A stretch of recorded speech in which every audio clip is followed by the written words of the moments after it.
Hello, I'm Rosa, community herbalist here at the School of Wild Medicine, and today I'm here with Blackberry and we're going to talk about the root. We've already done a video on the medicinal uses of the leaves, so you can check that out if you want to see more interesting information about the medicinal uses. And the roots are like a concentrated version of the leaves, so they're packed with tannins. They've got a much stronger drying effect, so they've been traditionally used in conditions with excess moisture, like severe diarrhea and dysentery. This is because the blackberry roots have an astringent quality, so they tighten and tone mucous membranes. They soothe surface inflammation throughout the entire digestive tract, and they form a protective layer throughout the gut. So it's protecting the sensitive inflamed tissues against any food that could irritate it. It's also thought that blackberry root might be able to stop viruses from replicating, which is really interesting because the tannins in the root are thought to bind to the proteins in the virus, and that prevents the proteins in the virus from binding to the cell walls of the intestine, so they can't get in and replicate and make loads of nasty copies. So that is a really intriguing potential bonus when it comes to dealing with conditions that might be caused by viruses. So things like viral gastroenteritis, which is also known as stomach flu. Other conditions that blackberry root can be used for include as a herbal mouthwash for mouth sores, bleeding, loose gums, sore throats, anything like that in the mouth. So you could take a decoction, make a decoction of the root, and you could mix it with salt perhaps, and then you could sip that, wash it against the tissues several times a day, as frequently as possible, spit it back out again. And that would be really good because it's astringent, so it's stopping the bleeding, it's sealing up any loose gums, it's creating a coating, protective coating layer for the inflamed tissues, and it's also antibacterial, so it will say if you've got bleeding gums, then it would stop bacteria from getting into the bloodstream and causing more serious infections. So it's really useful for all those things. You can also use it as a wound wash for external wounds. For the same reasons, that it's antibacterial and it will help the wound to heal faster. So what else can we do? Well, I've got a recipe in the description, or I will put one in for how to make a basic decoction. Basically, a decoction is like we're making a herbal tea, but we're simmering it in a pan, and it's for thicker herbal materials, so like roots, bark, and we would want to do that for maybe 15 minutes or so in the hot water because that can help extract all the nutrients. And well, just checking my notes.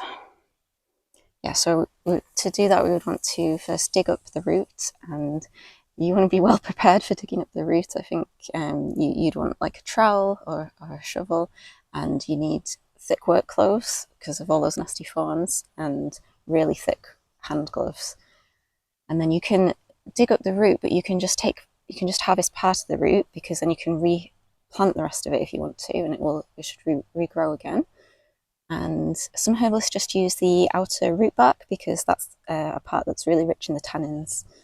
But you can just use the whole thing. You can slice it up into thin little discs, and you can store it for later use if you want to do that. Or you can make a decoction of it, either fresh or dried.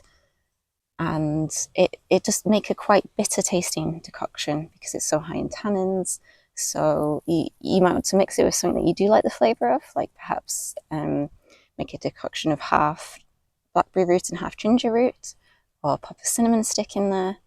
Or when it's all ready and you've strained it and you've put it into a cup, then add some honey in there. That would be good for if children were to take that.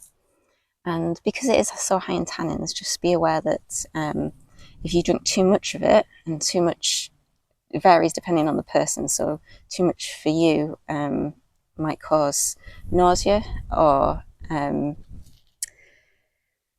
like drying issues like constipation.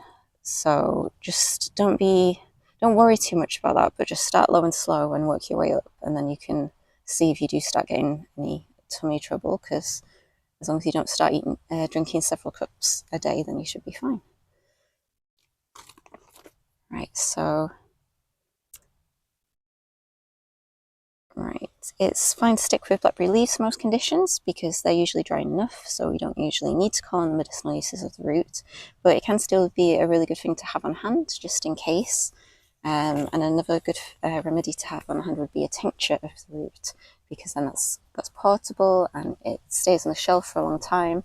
And also, if you're feeling sick, if you're the one who's ill, then you might not feel up to making a decoction and everything. It's good to have something that you can just take, 10 or 20 drops of. And so I do have a recipe for how to make blackberry tincture in using alcohol like vodka.